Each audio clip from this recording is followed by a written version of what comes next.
the Spurs dismantled the Nets 126-110 last night to win their 11th straight game. The Spurs took the lead for a good 2 minutes into the game and did not look back as 7 Spurs players scored double-digit points in the rout, and no starter played more than 28 minutes. Now, the Spurs are 1.5 games back of the Thunder for the top seed in the West, the closest they've been to catching the Thunder since November 10th. The two teams do not match up with each other for the rest of the regular season, but we know we get SGA back tonight. Should OKC be concerned by the Spurs closing in on that 1 seed? Wendy, what do you think?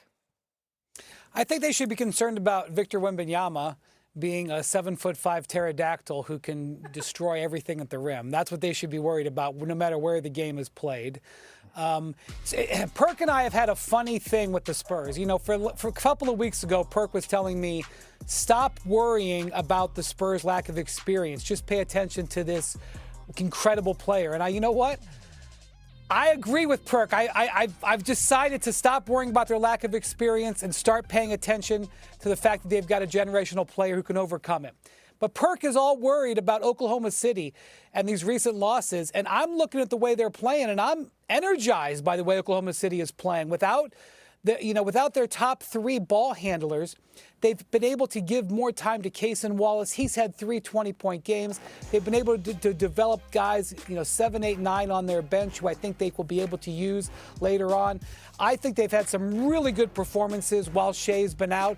And yeah, they've taken some losses, but this team has championship experience. I understand what Perk's going to say, that there were 2 Game 7s last year at home, and I respect that.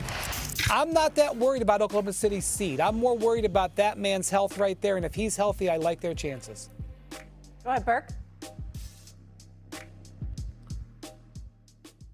You know, the one thing I love about the organization of Oklahoma City is that they always got love for me, and they never take anything personal, what I say, when it comes to speaking on the game of basketball. And what I'm about to say, I don't want the city of Oklahoma to be mad at me. I don't want the organization to be mad at me. I'm a huge SGA fan. But the San Antonio Spurs are going to win it all this year. The San Antonio Spurs is going to win the NBA championship this year. Not next year, not 2 years from now. They're going to win it this year. Yes, they have Wemby. We understand that. A true definition of a generational talent. A guy who could affect both ends of the floor, and a guy that has a mindset of a 10-year vet. But I look at the perimeter play that doesn't get enough recognition on both sides of the floor.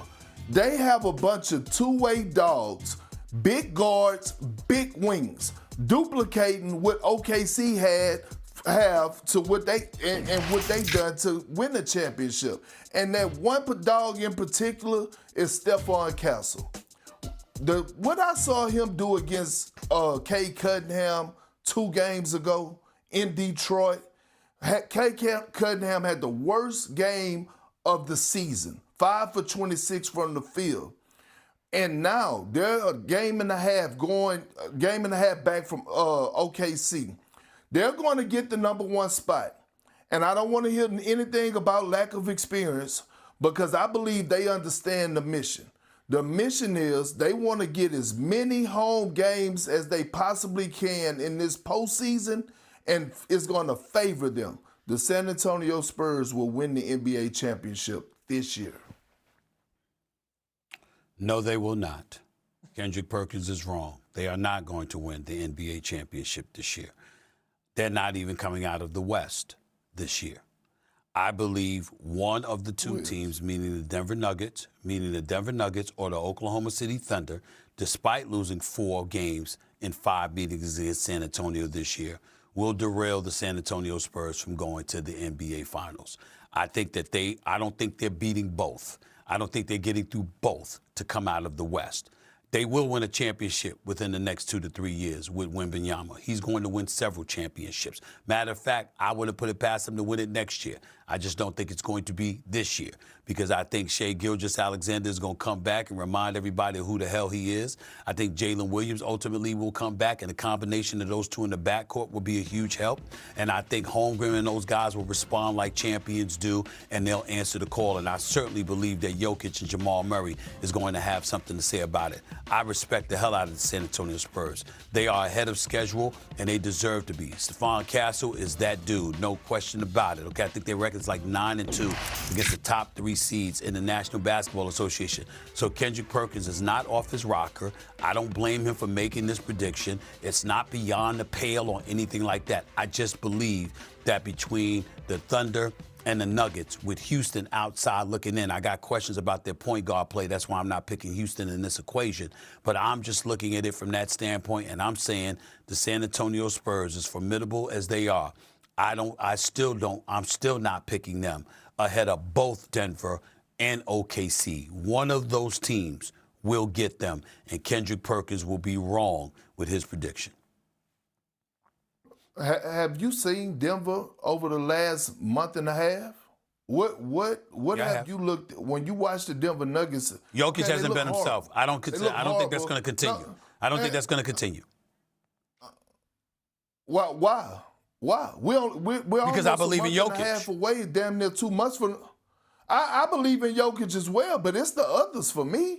Like, they haven't shown me right now that they could be elite for his perimeter defense. They had a good win the other night against the Boston Celtics, but as Wendy alluded to yesterday on First Take, the Boston Celtics were coming off a back-to-back. Nothing right now is convincing me that the Denver Nuggets are a real threat in the Western Conference. When you talk about soft tissue injuries that Aaron Gordon is battling right now, that hamstring, the same hamstring injury he battled last postseason. When you talk about Peyton Watson, a guy who's having a career year, he's out with a hamstring injury. And then I'm thinking about SGA, right? I know SGA is phenomenal, but he's coming back off a soft tissue injury as well, abdominal strain. So then we looking at J-Dub, just re-injured that soft tissue injury. And who's to say that they're going to play both of these teams in order to get to where they're trying to go? Because in a perfect world, if it happens the way I figure it's going to happen, I believe that the San Antonio Spurs are going to get the #1 spot. The Oklahoma City Thunder are going to finish second. The Denver Nuggets are going to eventually finish third. And so the OKC Thunder and the Nuggets are going to have to duke it out to get to the Western Conference Finals. I'm not. Hold on. All right, what? I'm not picking San Antonio to get the #1 seed. I think OKC is going to hold on to the #1 seed. I think San Antonio is going to get the second seed.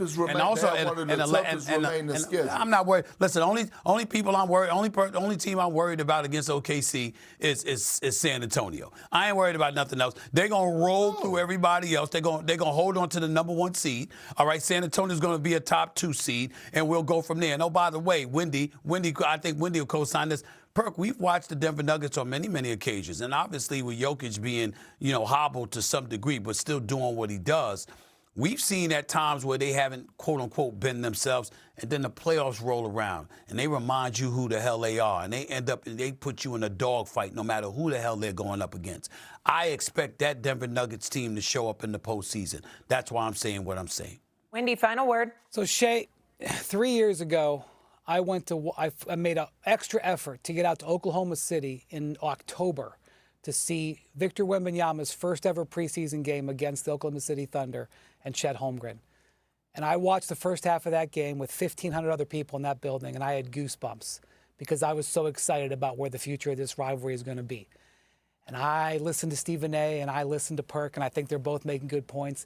And I'm excited. And I'm excited about Cooper Flagg. And last night I was over at the Clippers Arena, Intuit Dome. I got there at 4:30 in the afternoon. Perk, there was one player on the court at 4:30 in the afternoon. You know who it was?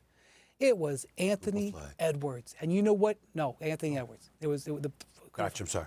Anthony Edwards was practicing step-back three-pointers at 4:30 in the afternoon. And you know what happened last night? He made a step-back three-pointer over a double team to win the game. I know everybody's talking about, oh, man, I don't know what's going to happen with LeBron and Steph. I am extraordinarily excited And this potential coming League is in battle, good hands. because I like watching Jokic also. He's my favorite player to watch. This coming battle between the Spurs and the Thunder, it's going to be awesome, and it's going to be awesome for years to come. And that's what I'm excited to watch. I don't know who's going to win it. Probably Oklahoma City this year, but Perk, I want to see if you're proved right. I'm excited to watch. Can I say this to both of y'all? I want to say this to both of y'all because I'm watching y'all every chance I get. You know that. And I'm watching these games. And I got to say this to y'all. Chet Holmgren can play. But I'm kind of disappointed. Are y'all not? I understand OKC is OKC. And he ain't Shea Butter. He's not Shea Gilgeous-Alexander. I get that part. You know what I'm saying? I really, really do. But they told us beforehand Wembanyama's coming. And Wendy, you educated us about the somewhat rivalry and a sort of tense relationship that existed between Holmgren and Wembanyama. Oh, yes. Holmgren's the brother's 7-1 now. The brother's 7-1, and he's not a scrub. And I don't mean to act like he's having some disappointing year. He is averaging 17 and 8 for crying out loud. But when I fantasized about Wembanyama versus Holmgren, I expected to see more. I expected to see a more balanced rivalry there, I say. I'm not seeing that. We're hearing Wembanyama all day, every day, every day. Do you realize if Chet Holmgren is anywhere close to Wembanyama, there's nothing to talk about anybody beating OKC with Shea Butter and Jalen and those boys in the lineup? Is it me? Perk, I'm going to go to you first. I want to hear this from both of y'all. Is it me? No, I'm right there with you. And look, let me say this. Chet Holmgren is one of those guys who's in the running for Defensive Player of the Year. But with J-Dub being out and SGA being out, I was sitting back waiting for him to take that leap also offensively. So was I.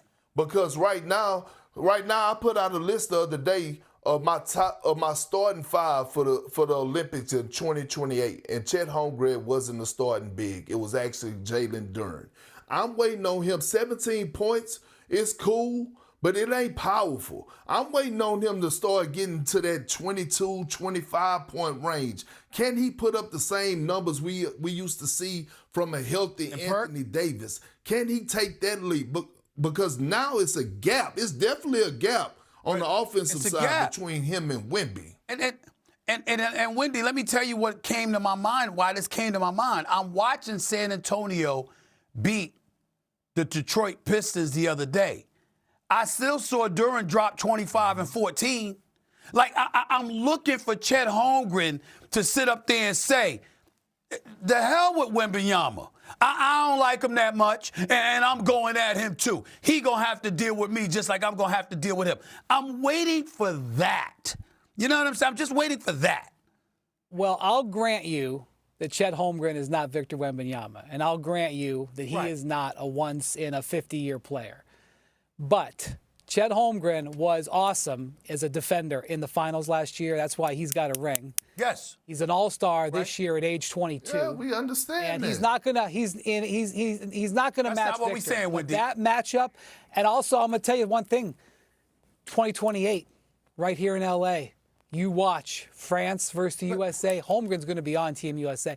I understand Holmgren's not going to be. But that's 2028.